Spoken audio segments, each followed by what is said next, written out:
There are so many different ways to rank roller coasters and amusement parks. You of course have the classic try and true way to rank them in terms of quality and how good they are overall. Then maybe you want to rank the roller coasters by their best element, by their stats, by their outward appearance, by their restraints. Maybe you want to rank parks by their food, by the atmosphere, by their best coaster. You get what I'm saying, there are infinite possibilities. A few days back, I was looking through Airtime Thrills Discord server, which I highly suggest joining by the way, I'll link it in the description. But I was looking through the roller coaster rankings channel and I found something that I had never seen before. It was by Windshield, so full credit to them for this idea, but they had ranked the parks they had been to based on the average placement of their coasters in their rankings. I thought this was really cool, so here I am to bring you my version of that, in video format. Something I should mention before we get started though is that this ranking by no means paints a picture how I would actually rank the parks from worst to best. It's just kind of a fun list to make. In fact, I won't give away the park right now, but the park that places in the number 1 spot, I don't even rank in the top half of parks I've been to. These placements are going to be heavily influenced by a number of factors. Maybe the park is in excess of kiddie coasters, which will bring the ranking down. Maybe there were certain coasters closed or that I haven't ridden yet that could cause the placement of the park to be misleading. This in the end is not my actual rankings of my favorite parks, and I cannot stress that enough. With that said, let's get to the rankings of every amusement park I've been to based on the average placement of their coasters in my rankings. In last place, number 13, it isn't necessarily a park, but I felt like I had to include this place considering 7 of my 81 credits have come from it over the years. And number 13, with an average placement of 71 out of 81, is the Great Frederick Fair, my local fair. Since you probably have no idea, the credits that I've accrued over my yearly visits include a Pinfari Cyclone, a spinning Wild Mouse, some kiddie coasters, 2 different Zero Flitzers, and Terminus, which is a dark ride roller coaster hybrid that recently appeared number 1 on Theme Park Crazy's list of the top 10 worst dark rides in the world. Out of the bunch, the Zero Flitzers are definitely the best, but they only place at number 64 and 65 out of 81, so there's nothing to bring up the average, which results in last place, and an average ranking of 71. For reference, the coaster that I have at 71 isn't at the Great Frederick Fair, it's Corkscrew at Cedar Point. Taking the biggest leap number-wise that you'll see in the video, the number 12 spot holds my true home park, Adventure Park USA, with an average score of 59. Adventure Park USA is home to a Schwarzkopf Wildcat, which places at number 57, and a Zamperla Windstorm, which places at number 60. That averages out to 58.5, which is rounded up to 59 for this video. Now I should mention that the park also does have another coaster. It's a kiddie coaster and a Lil Phantom clone, but I have not ridden it yet. It doesn't have a height limit or anything. I don't have an excuse, I just for whatever reason haven't gotten around to riding it yet, despite the park being literally 5 minutes away from me. If I were to estimate where Tumbleweed, which is the name of the kiddie coaster, would take the average placement, I think Tumbleweed would rank as my number 75 coaster, bringing the average up to 64. But for the time being, it's 59. The coaster I have number 59 in my rankings is Fairly Odd Coaster Nickelodeon Universe Mall of America. Just barely edging out of Adventure Park USA, you have the aforementioned Nickelodeon Universe Mall of America at number 11 with an average placement of 58 out of 81. At Nickelodeon Universe, you have 3 mediocre coasters that all place in the upper 50s and 60s in my rankings, but then you don't really have any standout coasters to balance it out. Really the only quality coaster there is SpongeBob SquarePants Rock Bottom Plunge, which I have at number 45, so that's going to keep the average out of the 60s. I should also mention that I don't recall riding back at the Barnyard Hayride when I was there, so I'm obviously not going to include that. If I were to have that credit though, from the looks, I would predict that would be my number 79 out of 82, and it would bring the average up to 62, but for now it's at 58. The coaster at 58 in my rankings is Trailblazer at Hershey Park. In the 10th spot, we have the last small park of the video, and that's Family Kingdom with an average ranking of 51. Now, Family Kingdom is interesting because they really have 2 extremes. They have Twist and Shout, which I rank as the worst roller coaster I have ever ridden. Literally, it's dead last at 81 out of 81. Then they have the legendary Ejector Airtime Buzzbar Woody Swamp Fox, which sits in my top 10 at number 8. They also have a kiddie coaster, but it has a height limit, so I didn't get to ride it. And also they have a log flume with a coaster section that I rank at number 63, and I did get to ride this. For a park like this, answers could be pretty extreme because they don't have very many coasters. Maybe they have all great coasters and it pushes the park to first on the list. Maybe all their coasters are trash and it comes in at last.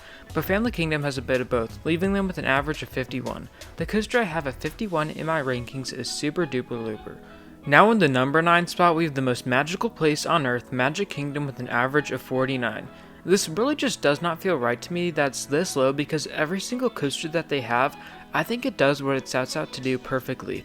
It's not the most thrilling thing, but I absolutely love Big Thunder Mountain Railroad. It ranks at number 23 for me, but beyond that you have a pretty big jump down to Seven Dwarfs Mine Train at 42, then both Space Mountain credits because there are two separate tracks both in the 50s, and then it's really pulled down by Barnstormer. I think Barnstormer is absolute perfection for a kiddie coaster, but still just a kiddie coaster, so it ranks quite low, and brings the overall average down quite a bit to 49, which like I said, I just don't like for a park as good as Magic Kingdom, but that's the result. Nothing you can do about it. The coaster I have at number 49 in my rankings is Superman Ultimate Flight at Great America. On to the next park at number 8, Universal Studios Florida, with an average ranking of 45. The first thing I have to mention is that Revenge of the Mummy was down when I was at Universal. Well, it wasn't actually down the whole day, but literally right when I got up to the entrance, they closed it off and the ride didn't go up for the rest of the day. The other two major coasters are some very quality rides. You have Escape from Gringotts, which I absolutely love as a massive Harry Potter fan, and rank number 31. Then you have Rip Ride Rockit, which has a very mixed reputation, but I'm kind of in the middle of that argument and rank at number 36 in my rankings. But what brings the number down to 45 is Woody Woodpecker's Nuthouse Coaster, the Vekoma Jr. Coaster. Like with Barnstormer, this is an amazing kiddie coaster, but still just a kiddie coaster, so it brings it down to 45. Next on this list at number 7 is Hershey Park with an average of 41. At first glance, this number definitely seems extremely low, or I guess too high? I don't know, basically it doesn't rank as well as it should. The reason for this though is because I have not yet ridden what look to be the two best coasters in the park.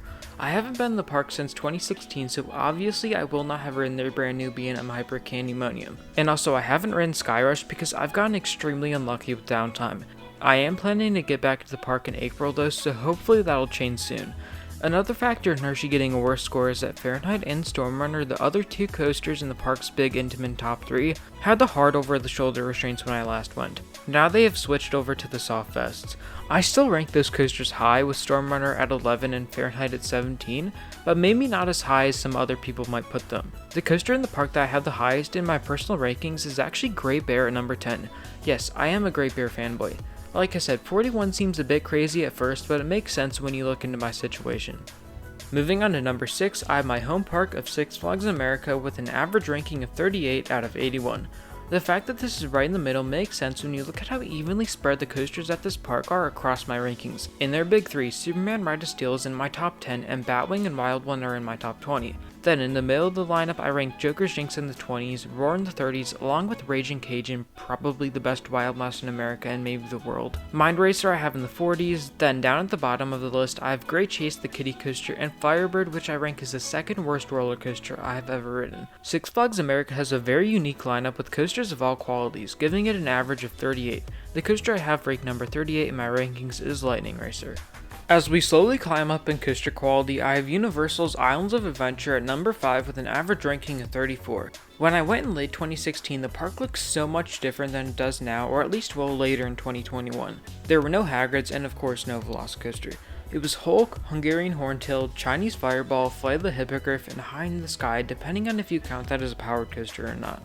Oh, and I guess Pteranodon Flyers, but no one really gets to ride that anyways. For me, Hulk ranks near the top of my rankings as the best B&M I've ridden, although I haven't ridden Fury or any of the Elite Hypers.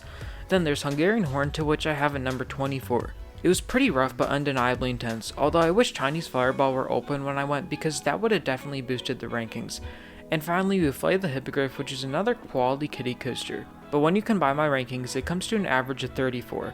The coaster I rank as my number 34 is Blue Streak at Cedar Point. Moving up to number 4 is the park I just released a video on, Six Flags St. Louis with an average of 29. This one really surprised me because I have all the credits from the park except for Screaming Eagle, but when I think about it, it actually makes sense. Like I mentioned, there's not a single coaster at Six Flags St. Louis that I actually dislike, so there's nothing that's going to bring the score down. There are also 0 kiddie coasters at the park, so when you look at that, maybe ranking this high isn't all positive. Also, the park is an incredible top 3 with all of them ranking just inside my top 15, and beyond that you also have Batman the Ride, which ranks just inside my top 25. When you combine that with the fact that the coaster ranked the lowest out of all of them comes in as high as 56, truly shows you how underrated the lineup of Six Flags St. Louis is to get an average 29. The coaster I have ranked number 29 in my rankings is Gemini. Speaking of Gemini, number 3 is the home of that legendary coaster. At number 3 we have Cedar Point with an average score of 27. This is actually a bit higher than I expected because I thought that the coasters that I ranked pretty low might bring it down. I wasn't a big fan of Corkscrew and it's ranked quite low, as is Cedar Creek Mine Ride. I also didn't get much out of Wicked Twister, and Raptor was running poor, so those are both quite low. But what really makes it up is that this park has 4 different roller coasters that rank inside my top 7, and that includes coasters number 1 and 2. Then if you want to stretch it out, Magnum also ranks quite high for me at 16. Then you have 6 coasters, including both sides of Gemini from Cedar Point, that rank in the 20s and 30s. I also should mention that I did not ride Woodstock Express and of course Wilderness Run when I was at the park, so those aren't able to bring the score down. With an average placement of 27, third is a well-deserved placement for what I consider to be the best park in the world, or at least that I've been to. I know I'm basic. Now into the top 2, we have Six Flags Great America with an average of 24. At first glance, this is going to sound insane, but it's really not, because when I went to Great America, it was the summer and it was Bring a Friend Free Day, so it was jam-packed. I also didn't even have a full day at the park, so in the end I only got 7 credits. Because I am big brain, I knew I wasn't going to get all the credits from the start, so obviously that meant that I prioritized riding what I thought looked to be the best rides in the park, or at least the rides that you can't find anywhere else. 8 of the park's 15 coasters are original layouts, and I rode 6 of them. The only coaster I rode that was a clone was Superman Ultimate Flight, and that was my last ride I rode for the day. But back to the average placement, it's really helped by the fact that all the park's top 3 coasters I found to be remarkably underrated. Max Force I rank as my number 3, Goliath number 6, and Raging Bull number 13. American Eagle Red Side is also crazy underrated and is in my top 25. There were 2 coasters though that I found a bit overrated, Viper and Superman Ultimate Flight, but those are both still decent rides and are at least in my top 50. I really wish that I could have gotten those other credits, and just for fun, I placed the coasters where I guessed they would rank, and the average went up to 38. But that's of course out of 90 because you had to add the other 8 coasters plus the other side of American Eagle. But at least for now, Great America sits at 24. My number 24 coaster is Hungarian Horntail. And finally at number 1, the park that is entirely not my number 1 park, because when I went back in 2011, there was like nothing there. It's Animal Kingdom with an average of 20. There's a perfectly good reason for this placement, and it's because I've only ridden 1 coaster from the park, Expedition Everest, which ranks as my number 20. Now yes, Primeval World was at the park when I visited, and I might have ridden it, but I don't have any memory of me riding it, and there's no proof that I did, so of course I'm not going to count the credit. But about Expedition Everest, I know it's at a Disney park, but I really feel like this coaster is getting extremely underrated anyways. The theming will leave you coming off with no words, and that's coming from someone who doesn't even value theming. It's just that good. Plus the coaster is actually surprisingly thrilling. Those 2 factors combined makes you rank it at 20 and put Animal Kingdom on top of this very strange list. So that's about going to wrap up this video, and today's shoutouts are going to first Battle Ben, because during my last premiere, he actually donated $1, which is very generous. Also shoutouts for Justice League Battle for Metropolis expert, Maddox021, and X-Coaster Enthusiast for correctly answering last video's trivia question of what was the original name of Six Flags St. Louis and what year did the park open. They were the first 3 to get it right, so congrats. Remember to leave any suggestions, thoughts, or video ideas down in the comments below, and I'll catch you guys later. See ya.